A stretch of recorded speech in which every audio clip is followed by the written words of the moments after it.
علی بھائی پہلا سوال انتہائی کریٹیکل ہے۔ عموماً صوفیاء حضرات کے فالورز کی جانب سے قرآن حکیم میں موجود ایک قصہ کو سادہ لو مسلمانوں کا عقیدہ بگاڑنے کے لیے غلط تعبیر کر کے یوز کیا جاتا ہے، اور وہ واقعہ ہے قصہ موسیٰ و خضر علیہم السلام۔ قرآن حکیم میں اس غیر معمولی اور عجیب و غریب واقعہ سے علم لدنی کا ثبوت اخذ کیا جاتا ہے، حتیٰ کہ بعض لوگ تو اپنے بابوں، پیروں اور بزرگوں کے غیر شرعی اعمال کو جسٹیفائی کرنے کے لیے حضرت خضر علیہ السلام کے ان 3 اعمال کو دلیل کے طور پر پیش کر کے جھوٹا دفاع کرنے کی بھی کوشش کرتے ہیں۔ ایسے ہی پلیز اس واقعے کی صحیح تعبیر قرآن و سنت کی روشنی میں عوام الناس کے سامنے رکھیں۔ جزاک اللہ خیرہ۔ جزاک اللہ خیرہ و احسن الجزا۔ میرے بھائیو، اس میں کوئی شک ہی نہیں ہے کہ قرآن حکیم کے جتنے بھی واقعات آئے ہیں ان میں سب سے منفرد اور عجیب و غریب واقعہ ہے یہ عجیب و غریب لفظ کوئی برا لفظ نہیں ہے۔ عجیب کہتے ہیں جو روٹین سے ہٹ کے چیز ہو نا، اور غریب جو شاذ و نادر ہو، کہیں کہیں ہو۔ یہ عربی کا عجیب و غریب ہے، اردو اور پنجابی والا نہیں ہے، ہوتا ہے اس کو کوئی گستاخی سمجھ لے۔ اور وہ واقعہ ہے سیدنا موسیٰ اور خضر علیہم السلام کا واقعہ۔ یہ لفظ ہے خضر، خا کے اوپر زبر ہے، ضاد کے نیچے زیر ہے۔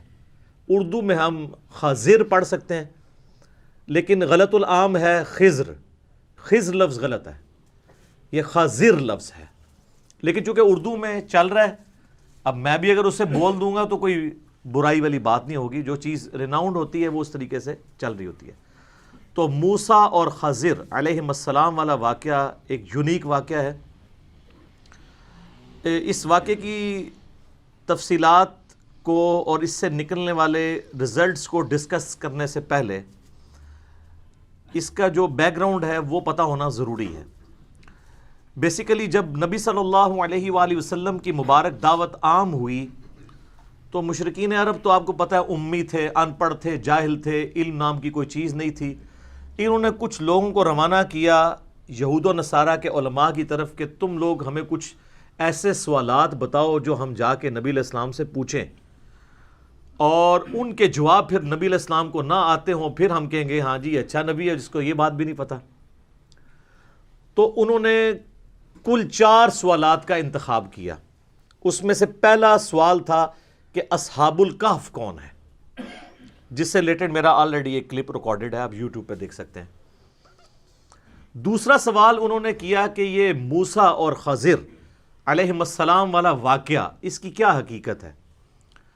اور تیسرا ذوالقرنین جو بادشاہ ہے، جو یہودیوں کے لیے ایک منجی اور نجات دہندہ کی حیثیت رکھتے تھے، ان کا واقعہ کیا ہے۔ اور چوتھا سوال تھا روح کی حقیقت سے متعلق۔ تو یہ جو 4 سوالات ہیں ان کے جواب میں اللہ تعالیٰ نے اپنے محبوب صلی اللہ علیہ وآلہ وسلم کو ایجوکیٹ کیا، اور قرآن حکیم کی سورۃ الکہف 18 نمبر سورت نازل ہوئی، جو پارہ نمبر 15 سے شروع ہو کر پارہ نمبر 16 میں مکمل ہوتی ہے۔ اور ان 4 سوالات کے جوابات دیے گئے، اور اسی کانٹیکسٹ میں یاجوج اور ماجوج کا ذکر بھی اس میں آیا، اور اس کے علاوہ بھی دنیا پرستی کی جو مذمت ہے، یہ مرکزی ٹاپک ہے سورۃ الکہف کا۔ انہی میں سے ایک یہ قصہ موسیٰ اور خضر ہے علیہم السلام۔ پہلے میں اسے جستہ جستہ کور کروں گا، قرآن، بخاری اور مسلم کو جوڑ کے ایک پورے کا پورا جو واقعہ بنتا ہے۔ اس کے بعد پھر میں انجینئرنگ کروں گا انشاءاللہ تعالیٰ، اس کی صحیح تعویل کیا ہے، اس کو مس کوٹ کس طریقے سے کیا جاتا ہے، اور اس کے پیچھے ریالٹی کیا تھی۔ یہ واقعہ سورۃ الکہف کے اندر 23 آیات کے اوپر پھیلا ہوا ہے، آیت نمبر 60 سے لے کر 82 تک، اور پارہ نمبر 15 کے آلموسٹ آخری حصے سے شروع ہو کے 16 نمبر میں یہ والا پورشن ختم ہوتا ہے سورۃ الکہف کا، آیت نمبر 60 سے 82 تک، جس میں قصہ موسیٰ اور خضر ہے علیہم السلام۔ اور اس کا جو کانٹیکسٹ ہے واقعے کا وہ قرآن میں نہیں ہے، وہ کانٹیکسٹ صحیح بخاری اور صحیح مسلم کے اندر موجود ہے۔ صحیح بخاری میں یہ واقعہ کئی مقامات پہ امام بخاری نے نقل کیا ہے، لیکن جو سب سے ڈیٹیلڈ طریق آیا ہے وہ صحیح بخاری میں کتاب الانبیاء چیپٹر میں موسیٰ علیہ السلام کے اوپر جو باب ہے اس کے اندر انٹرنیشنل نمبر کے مطابق 3401 نمبر حدیث ہے، اور مسلم شریف کے اندر اوپر تلے 6 طرق آئے ہیں سیدنا موسیٰ اور خضر علیہ السلام کے واقعے سے ریلیٹڈ۔ انٹرنیشنل نمبر کے مطابق 6163 سے لے کر 6168 تک۔ کانٹیکسٹ بخاری اور مسلم میں آیا، اور وہ کانٹیکسٹ یہ آیا ہے کہ نبی صلی اللہ علیہ وآلہ وسلم فرماتے ہیں کہ ایک دن موسیٰ علی نبینا وعلیہ الصلوۃ والسلام بنی اسرائیل کو واعظ کر رہے تھے، نصیحت کر رہے تھے۔ اسی دوران ایک شخص نے کھڑے ہو کر پوچھا کہ اس وقت دنیا میں سب سے بڑا عالم کون ہے، سب سے زیادہ علم کس کے پاس ہے؟ تو ظاہر ہے اس کا جینوئن جواب یہی ہے کہ وقت کے پیغمبر کے پاس، جو اس وقت خود موسیٰ علیہ السلام تھے۔ تو یہ کلیئر کٹ یہی جواب بنتا تھا، اور موسیٰ علیہ السلام نے بھی یہی جواب دیا کہ اس وقت سب سے بڑا عالم میں ہوں۔ لیکن سر، پیغمبروں کی شان اس سے بڑی عرفہ و اعلیٰ ہوتی ہے۔ پیغمبر گاڈ اورینٹڈ ہوتے ہیں۔ اللہ تعالیٰ کو یہ موسیٰ علیہ السلام کا جواب ناپسند ہوا، اور بخاری مسلم کے الفاظ ہیں، اس جواب کی وجہ سے اللہ تعالیٰ نے ان پر عتاب فرمایا، غصہ فرمایا کہ تم تو پیغمبر تھے، تمہیں چاہیے تھا تم علم کو اللہ کی طرف منسوخ کرتے۔ ظاہر ہے موسیٰ علیہ السلام نے آگے سے کوئی جسٹیفائی نہیں کرنا تھا کہ یا اللہ یہ تو مخلوق کی بات ہو رہی تھی، تیرا اور میرا کمپیریزن ہی کوئی نہیں ہے۔ لیکن پیغمبروں سے یہ ایکسپیکٹ کیا جا رہا ہوتا ہے کہ وہ گاڈ اورینٹڈ ہوں، کیونکہ انہوں نے مخلوق کو گاڈ اورینٹڈ کرنا ہوتا ہے۔ یہاں آپ کے بابے دعوے کرتے ہیں، اور بابے سر کی نظر بھی نہیں آتے دور دور تک۔ یہاں وقت کا پیغمبر، اولو العزم پیغمبر، 5 اولو العزم پیغمبر ہیں سورہ شورا کے اندر۔ نمبر 1 امام اعظم محمد رسول اللہ صلی اللہ علیہ وآلہ وسلم۔ نمبر 2 سیدنا ابراہیم علیہ السلام۔ نمبر 3 سیدنا نوح علیہ السلام۔ نمبر 4 سیدنا موسیٰ علیہ السلام، اور نمبر 5 سیدنا عیسیٰ علیہ السلام علیہم السلام اجمعین۔ سبحان ربک رب العزت عما یصفون وسلام علی المرسلین والحمد للہ رب العالمین۔ یہ بیسٹ درود ہے جو قرآن میں سورہ الصافات کی آخری 3 آیات ہیں۔ تو اب اللہ تعالیٰ نے پھر کہا کہ موسیٰ، اب میں تجھے ایک ایسے بندے سے ملواؤں گا جس کے پاس ایسا علم ہے جو میں نے تجھے بھی نہیں دیا ہوا۔ اللہ اکبر۔ اور اس کے لیے نشانی مقرر کی کہ تم اپنے ساتھ ایک بھنی ہوئی مچھلی رکھ لینا، اس کے ذریعے ہم نشانی ظاہر کریں گے، اور ہمارے اس بندے سے تمہاری ملاقات ہوگی اس جگہ پر جہاں پر 2 دریا آ کر ملتے ہیں، وہاں پر تمہیں ہمارا وہ بندہ ملے گا۔ یہ جتنی باتیں میں نے کی ہیں یہ بخاری اور مسلم میں ہیں۔ قرآن میں جو واقعہ سٹارٹ ہوتا ہے وہ اس کے بعد سٹارٹ ہوتا ہے، اور اس میں یہ نہ تو حضرت خضر کا نام ہے، بخاری مسلم میں حضرت خضر کا نام آیا ہوا ہے، اور قرآن پاک میں حضرت موسیٰ علیہ السلام کے اس ساتھی کا نام بھی نہیں ہے جس کو وہ اپنے ساتھ اسسٹنٹ کے طور پر لے کر گئے تھے، لیکن بخاری مسلم میں اس کا نام آیا ہے جوشوا، یوشع ابن نون، جو ان کے صحابی تھے، اور بعد میں موسیٰ علیہ السلام کی وفات کے وقت اللہ نے ان کو پیغمبر بنا دیا، اور وہ جانشین، خلیفہ اول بھی بنے اور جانشین بھی بنے اور پیغمبر بھی بنے، یوشع ابن نون علیہ السلام۔ قرآن میں سٹارٹ سورہ الکہف کی آیت نمبر 60 سے یہاں سے ہوتا ہے کہ موسیٰ علیہ السلام نے، وہ یاد کرو وہ وقت، موسیٰ علیہ السلام نے اپنے اس نوجوان ساتھی سے کہا کہ رخت سفر باندھ دو، ہم نے ایک سفر کرنا ہے، اور میں اس وقت تک سفر کرتا رہوں گا جب تک کہ میں اس مقام پر نہ پہنچ جاؤں جو اللہ تعالیٰ نے مجھے وحی کے ذریعے آگاہ کیا ہے۔ تو وہ دونوں چل پڑے۔ اب یہ جو آگے کی سٹوری ہے نا، یہ ساری قرآن کے اندر آتی ہے، لیکن کانٹیکسٹ بخاری مسلم میں تھا۔ تو وہ اپنا ساز و سامان ساتھ رکھتے ہیں، راستے کا کھانا بھی۔ آپ کے بزرگ جو ہیں وہ کئی سال تک بغیر کھائے پیے زندہ رہتے ہیں، جو بزرگوں کے بزرگ ہیں وہ اپنا کھانا بھی ساتھ لے کے چلتے ہیں۔ یہ میں آپ کو ساتھ ساتھ فرق بتاؤں گا. کیوں؟ تاکہ مرنے سے پہلے اے مسلمان کر لے اس پہ غور. کتابوں کا خدا اور ہے، بابوں کا خدا اور.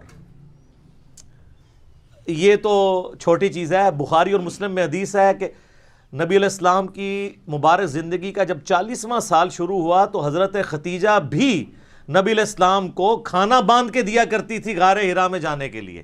نبی علیہ السلام بھی اپنا کھانا ساتھ لے کے جاتے تھے. آپ کو کہانیاں کروائی گئی ہیں. تو جس کو کوئی زیادہ زوم ہے نا تو اس کا مکہ پانی بند کرتے ہیں تو اب کیمرے کے سامنے اس کو لے آتے ہیں نا.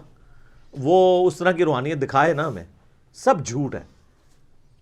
سر قرآن میں تو حضرت عیسیٰ علیہ السلام اور ان کی ماں کے بارے میں سورۃ المائدہ کی آیت نمبر 75 میں کیا آیا کہ عیسیٰ اور ان کی ماں روٹی کے محتاج تھے. وہ دونوں کھانا کھایا کرتے تھے. ایسوں کو اپنے نفع و نقصان کا مالک سمجھ رہے ہو جو خود روٹی کے محتاج ہیں.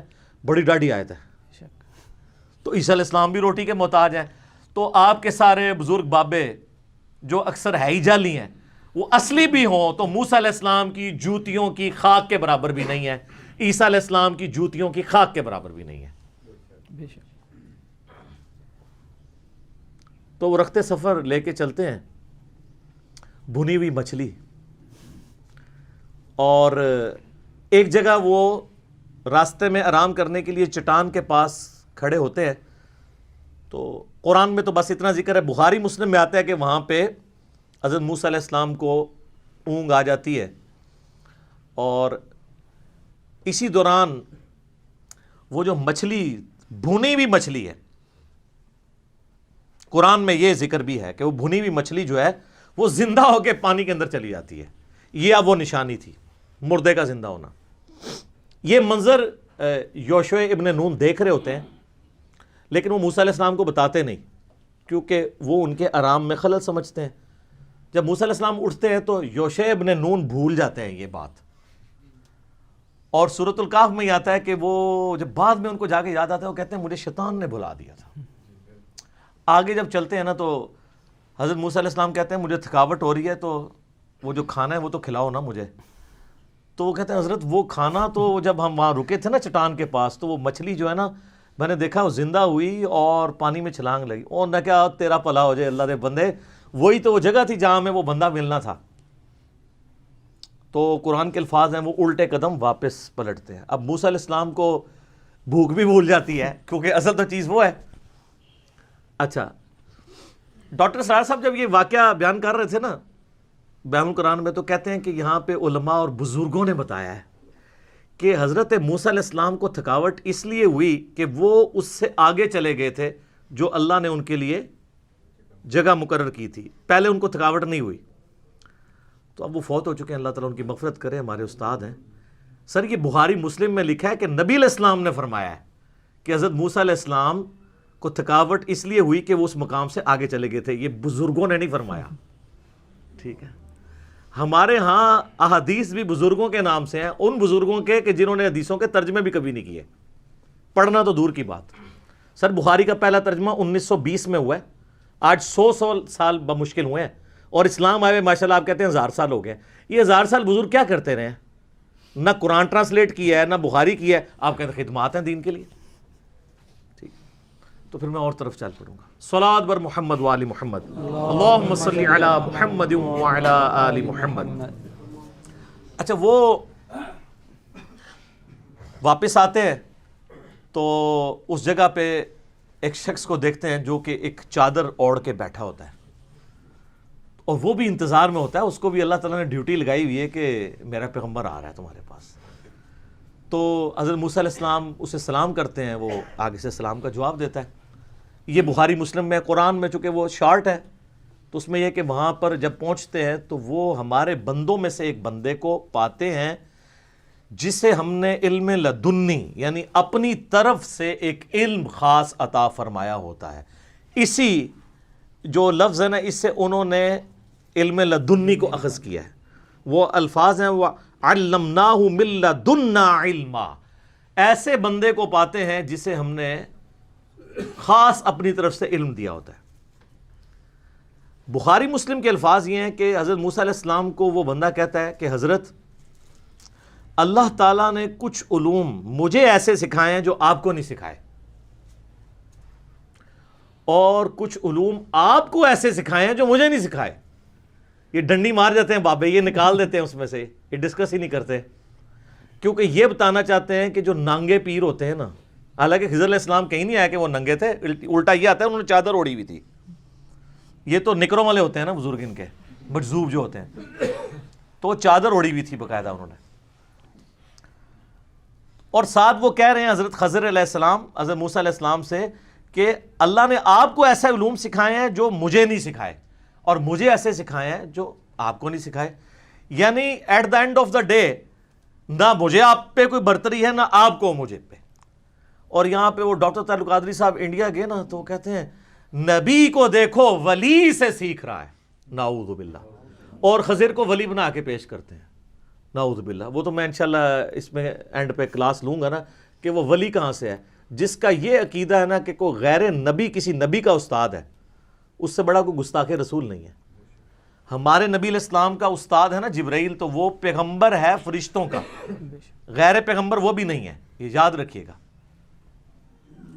حضرت میکائیل علیہ السلام بھی پیغمبر ہیں، اسرافیل بھی پیغمبر ہیں، اور ملک الموت اسرائیل نام بھی ثابت ہے تفسیر تبری کے اندر ہمارے سلف سے، قرآن میں ملک الموت آیا، وہ بھی پیغمبر ہیں۔ پیغمبر کا استاد ہو سکتا ہے، غیر پیغمبر کا استاد نہیں ہوتا۔ اور ان کی پوری ڈاکٹرن اس پہ کھڑی ہے کہ جو بابے ہیں نا وہ نعوذ باللہ پیغمبروں کو سکھائیں گے، اور اسی وجہ سے وہ مثنوی مولانا روم کے اندر بھی وہ گوشت کاٹنے والا واقعہ، میرا خیال ہے آپ تو کوئی بھول کے بھی نہیں بیان کرے گا، جو کچھ ہم نے مثنوی مولانا روم کے ساتھ کر دیا ہے۔ مولانا روم کو اگر ایک ایس ایم ایس پہنچ جائے نا وہاں پہ جہاں پہ بھی وہ ہیں، تو وہ بھی ایک بار ان کی روح تڑپ اٹھے گی کہ یار چلو 700 سال بعد سے ہی کم از کم کسی نے میری کہانی کو پکڑا تو ہے، جو میں لکھ کے چلا گیا تھا اور کسی کی جرت نہیں ہوتی تھی، لوگ روب میں تھے۔ اور حضرت موسیٰ علیہ السلام کی انہوں نے سارے واقعات موسیٰ علیہ السلام کے بارے میں، وہ کنگھی کرنے والا واقعہ، تو میں انہوں نے بار بار کہا موسیٰ دا تسی چنڈ نہیں سہ سکتے۔ بخاری مسلم میں آتا ہے ملک الموت کو تھپڑ پڑا تھا نا، اس کی آنکھ نکل گئی تھی۔ تو آڈی سارے دی بوتھیاں جڑیاں نے سجنیاں قیامت والے دن، جدوں موسیٰ علیہ السلام نے کہا وہ کیڑا ہوئے جڑا میرے بارے واقعات بیان کرتا سی تے جناب شعر لکھتا سی، ادھر لے آؤ نا ذرا اینوں میں دساں۔ اور ایک موقع پیا سی نا قبطی نو، وہ مر گیا سی، وہ بھی قرآن میں آتا ہے۔ یہ اذان شروع ہو رہی ہے، باقی انشاءاللہ اذان کے وقفے کے بعد۔ تو سیدنا موسیٰ علیہ نبینا علیہ الصلاۃ والسلام سے جب وہ یہ بات کرتے ہیں نا حضرت خضر کہ آپ کو ایسے علوم سکھائے جو مجھے نہیں سکھائے، اور آپ مجھے کچھ علوم اللہ نے ایسے سکھائے ہیں جو آپ کو نہیں سکھائے ہوئے، تو کہتے ہیں حضرت میں اسی کے لیے تو حاضر ہوا ہوں کہ آپ مجھے ذرا سکھائیں۔ تو انہوں نے کہا کہ اے موسیٰ تم میرے ساتھ صبر نہیں کر سکو گے، یہ قرآن کے الفاظ ہیں، اور تم صبر کیسے کر سکتے ہو جب کہ تمہیں ان واقعات، ان تکوینی امور کے حقائق نہیں پتہ ہوں گے، تو تمہارا یہ نیچرل ہے صبر نہ کرنا، کیونکہ تم ظاہر میں جو کچھ دیکھ رہے ہوگے تو اس کا وہ اس چیز کی متقاضی ہے کہ تم اس کے خلاف بولو۔ تو وہ کہتے ہیں جی آپ مجھے ساتھ رکھیں، میں انشاءاللہ آپ مجھے صابر پائیں گے، میں کچھ اس کے اگینسٹ نہیں بولوں گا جو کچھ بھی آپ کریں گے۔ لیکن حضرت خضر نے پہلے ہی بتا دیا تھا، اس لیے نہیں کہ ان کو علم غیب تھا، اس لیے کہ جو کچھ انہوں نے بعد میں کیا ہے نا، تو کوئی بھی ذی شعور شخص جس کو تھوڑا سا بھی دین کا علم ہے وہ اس کو کنڈیم کرے گا۔ تو وہ کہتے ہیں کہ چلو، تو ایک جگہ سے گزرتے ہیں جہاں پہ ایک کشتی ہوتی ہے، غریب لوگوں کی کشتی، اس میں وہ بیٹھتے ہیں، تو بیٹھتے ہی حضرت خضر علیہ السلام اس کا ایک تختہ توڑ دیتے ہیں۔ بخاری مسلم میں آتا ہے کہ وہ اتنے شریف لوگ ہوتے ہیں کہ وہ ان کو آؤٹ سائڈر اور مہمان سمجھ کے کرایہ بھی نہیں لیتے۔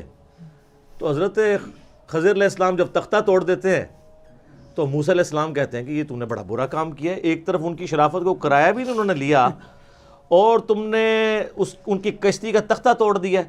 تو حضرت خضر کہتے ہیں میں نے تمہیں پہلے کہا تھا نا تم صبر نہیں کر سکو گے۔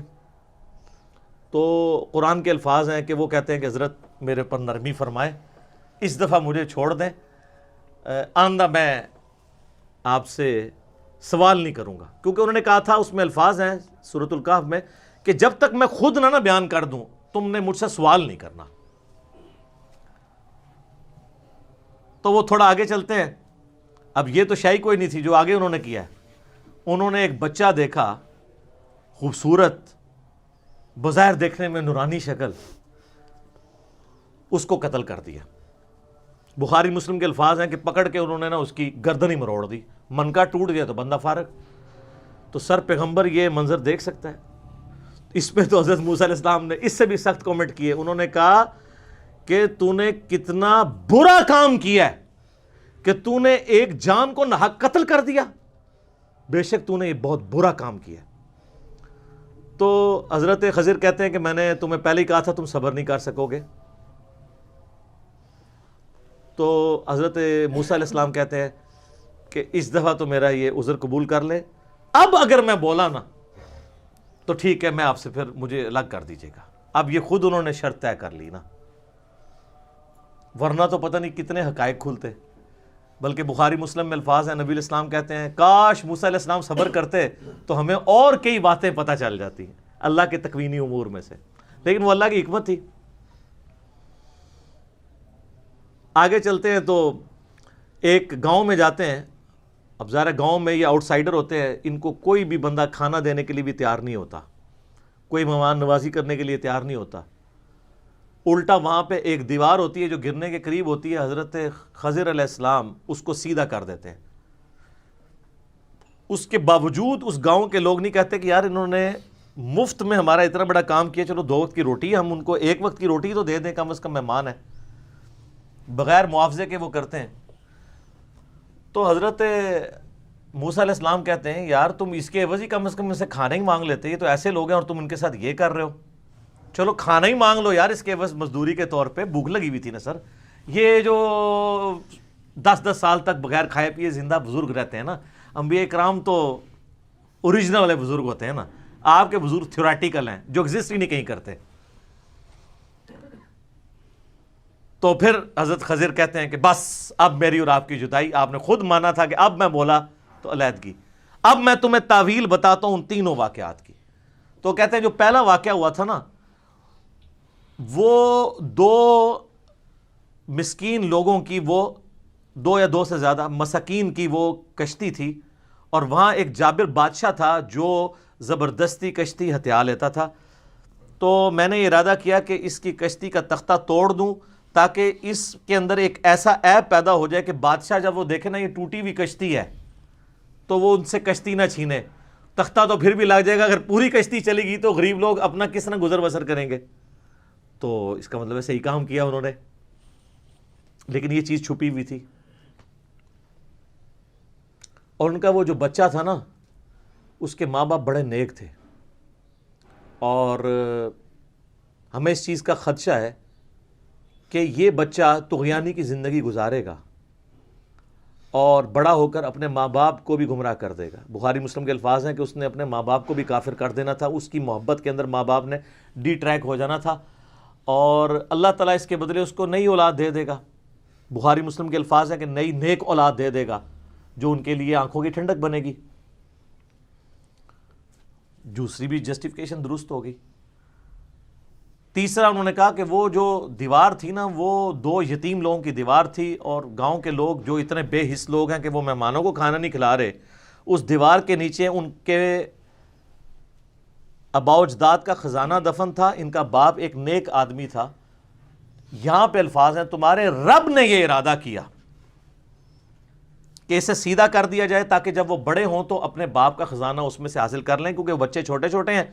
ابھی دیوار گر جاتی, خزانہ باہر آ جاتا, تو جو گاؤں والے مہمانوں کو وہ ایک روٹی دینے کے لیے تیار نہیں ہے, اتنے کنجوس ہیں, تو انہوں نے ان کی دولت ہتھیار لینی تھی. جب بڑے ہوں گے تو اللہ اپنی رحمت سے ان کے لیے ایسا معاملہ ظاہر کرے گا کہ وہ دولت ان تک پہنچ جائے گی.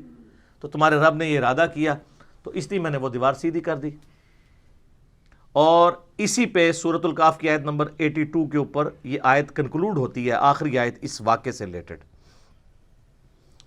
اور وہ الفاظ ہیں سورۃ الکہف کی آیت نمبر 82 کے, کہ حضرت خضر علیہ السلام کہتے ہیں کہ یہ جو کچھ بھی ہوا یہ تمہارے رب کے ارادے سے ہوا, اور تمہارے رب نے یہ ارادہ کیا کہ ایسا کیا جائے. اور اس کے بعد کنکلوژن کن الفاظ پہ ہے, وہ کنکلوڈنگ ہے، وہ آپ کو بات سمجھ آ جائے گی کہ یہ پورے کے پورے واقعے کی تعویل کیا بنتی ہے۔ اعوذ باللہ من الشیطان الرجیم۔ وما فعلتہ عن امری، میں نے اپنی مرضی سے یہ کام نہیں کیا۔ اگر کوئی شخص یہ کہے کہ میں نے اپنی مرضی سے نہیں کیا اور کیا اس نے ہو، تو مراد ہے اسے گائیڈ لائنز کس سے مل رہی ہیں؟ اللہ سے۔ اور اس سے پہلے اسی آیت میں آیا ہے فَأَرَادَ رَبُّكَ أَن يَبْلُغَا أَشُدَّهُمَا، تیرے رب نے یہ ارادہ کیا کہ جب یہ بچے جوان ہو جائیں اس وقت دولت ظاہر ہونی ہے۔ وَمَا فَعَلْتُهُ، آگے بیچ میں الفاظ پھر اینڈ پہ وَمَا فَعَلْتُهُ عَنْ أَمْرِي ذَلِكَ تَأْوِيلُ مَا لَمْ تَسْتَطِعْ عَلَيْهِ صَبْرًا، یہ ہے ان باتوں کی تعویلات جس پہ تم صبر نہیں کر سکے۔ یہ سر یہ پورا واقعہ ہے، اس سے کوئی خلاف شرع کام ثابت نہیں ہوتے، اس لیے کہ جب آپ نے گیر ہی الٹا لگا دیا تو آپ کو بات سمجھ نہیں آئے گی۔ سب سے پہلے یہ سمجھیں کہ حضرت خضر علیہ السلام ہے کون؟ حضرت خضر علیہ السلام کم از کم پیغمبر تو ہیں، کیونکہ وہ کہہ رہے ہیں تیرے رب نے ارادہ کیا اور میں نے اپنی مرضی سے نہیں کیا، رب کے کہنے پہ کیا ہے۔ اگر کوئی شخص یہ کہے کہ میں نے یہ رب کے کہنے پہ کیا، تو یا تو وہ پیغمبر ہوتا ہے اور یا غلام احمد قادیانی دجال ہوتا ہے، یعنی وہ جھوٹ بول رہا ہوگا یا سچ۔ تو ظاہر ہے یہ پیغمبر تھے۔ اچھا، اور پیغمبر بھی تھے، اب اس میں اختلاف ہے کہ وہ انسانوں کے پیغمبر ہیں یا فرشتوں کے۔ مولانا مودودی رحمہ اللہ تعالیٰ کا کہنا ہے کہ یہ فرشتوں کے پیغمبر ہیں، کیونکہ ہمارے اس دنیا میں فرشتوں کو اللہ تعالیٰ نے کئی کام سونپے ہوئے ہیں جو وہ کرتے ہیں۔ یہ روح کون قبض کرتا ہے؟ ایک فرشتہ آ کے گردن ہی مروڑ دیتا ہے، لیکن آپ کو نظر نہیں آتا جب روح نکالتا ہے۔ تو حضرت اسرائیل یا ملک الموت کا کام کوئی اور فرشتہ کر رہا ہو ان کے بہاف کے اوپر، تو ہمیں نظر نہیں آ رہا ہوگا، تو ہمیں قتل نہیں نظر آ رہا ہوگا، یا چونکہ انہوں نے اسرائیل کو روح نکالتے ہوئے یا اس کے نمائندے خضر کو نکالتے ہوئے دیکھ لیا، اس لیے ان کو عجیب لگا، کیونکہ وہ انسانی شکل میں تھے۔ تو حضرت موسیٰ علیہ السلام کی وہ جسٹیفیکیشن درست تھی۔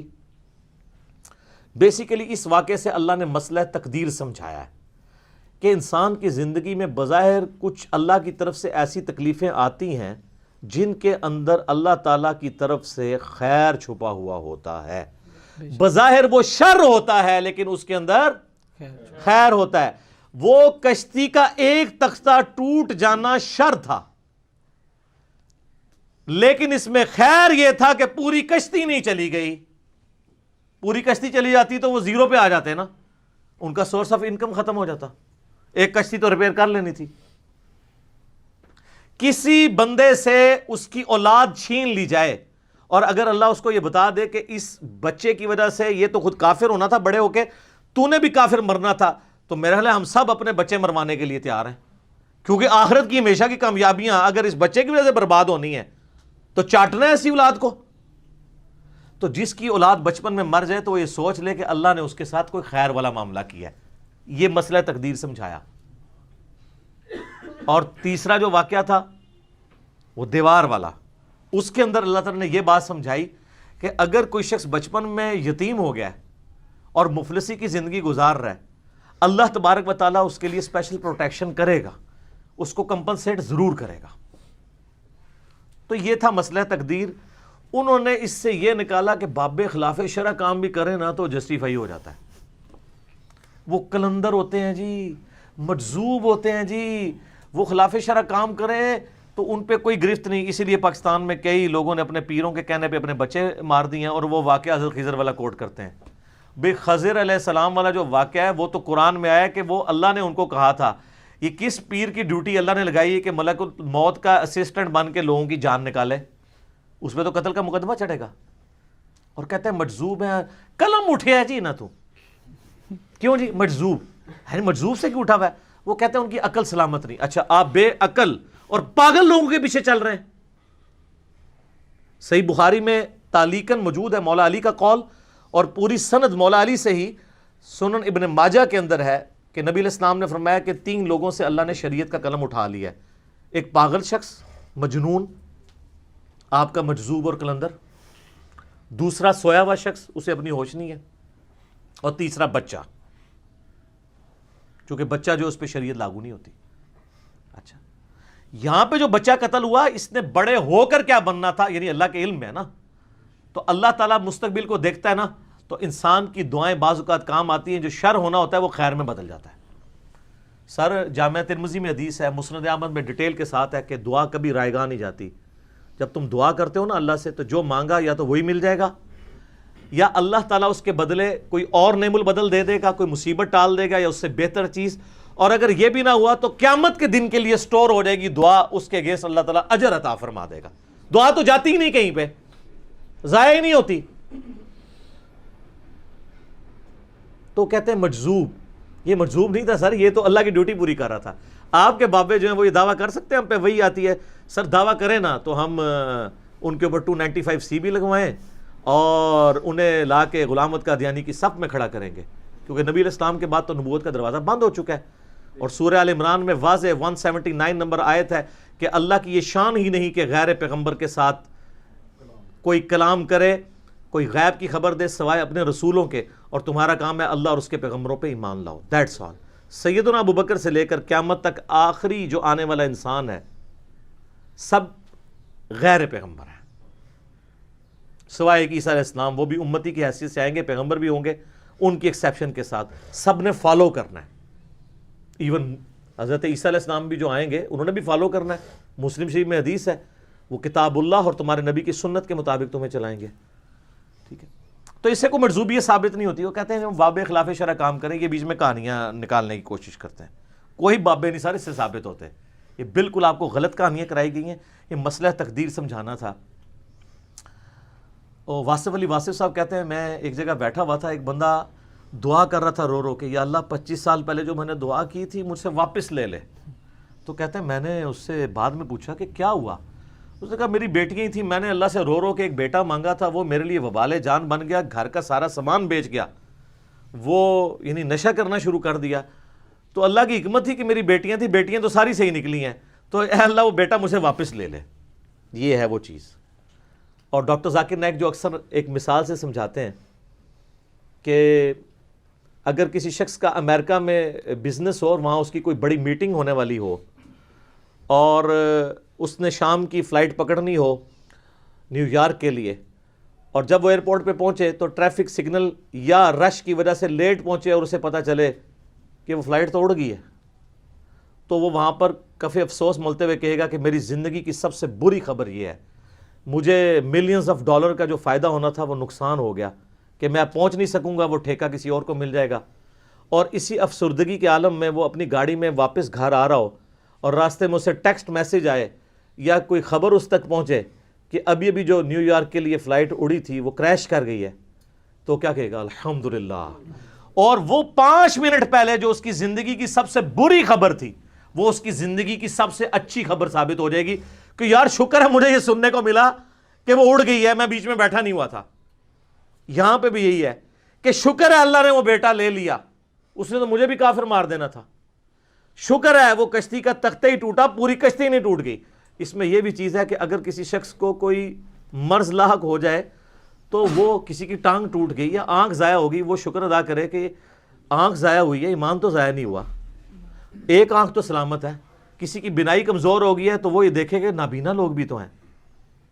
جو مسلم شریف میں حدیث ہے ہمیشہ اپنے سے نچلے کو دیکھو تو تمہیں اللہ کی نعمتوں پہ شکر نصیب ہوگا.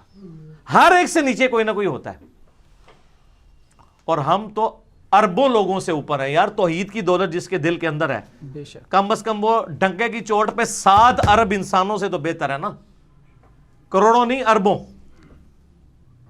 پھر جو 1.5 ارب مسلمان ہیں ان میں بھی توحید خالص کتنوں کے اندر ہے، تو اللہ کا شکر ادا کرے. اس کے اندر یہ چیز سمجھائی گئی ہے کہ اللہ کی تقدیر پر راضی رہو. اچھا یہ واقعہ اتنا غیر معمولی ہے کہ صوفیاء تو یہ غلط رزلٹ نکالتے تھے نا، جو منکرین حدیث ہیں نا ان کو بھی یہ واقعہ سمجھ نہیں آتا تھا، وہ بھی عجیب و غریب تعویلات کرتے ہیں.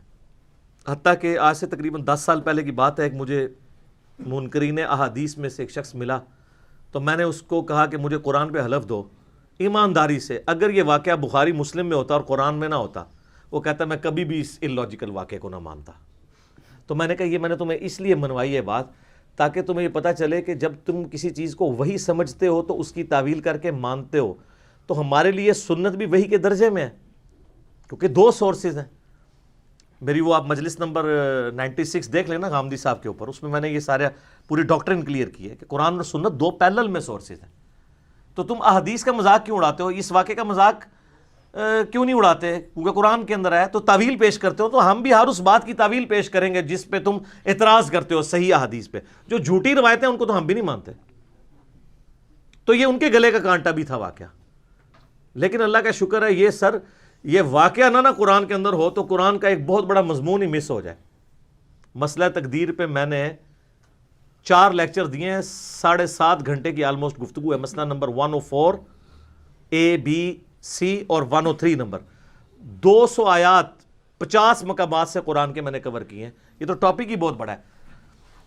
قرآن پاک کا ایک ایک لفظ جو ہے نا وہ ضروری ہے. ایک لفظ بھی آپ کم کر دینا تو قرآن میں ہدایت کے اعتبار سے نقص رہ جائے گا.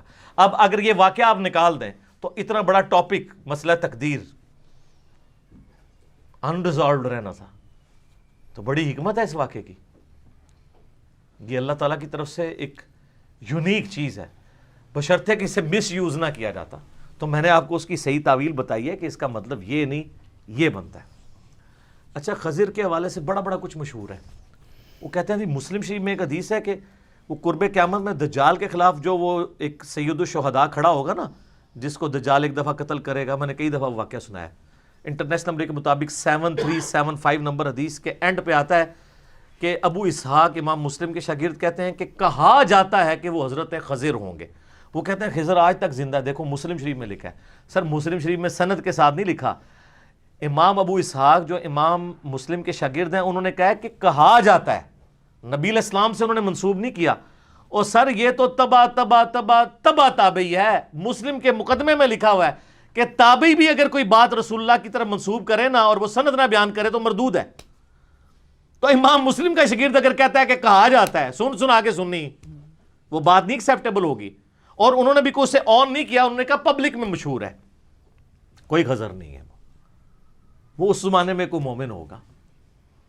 تو اس کو دلیل کے طور پر پیش کرتے تھے. میں نے کلیئر کر دیا. وہ کہتے ہیں کہ خضر کی حکومت پانیوں پہ ہے. جی پانیت حکومت ہے.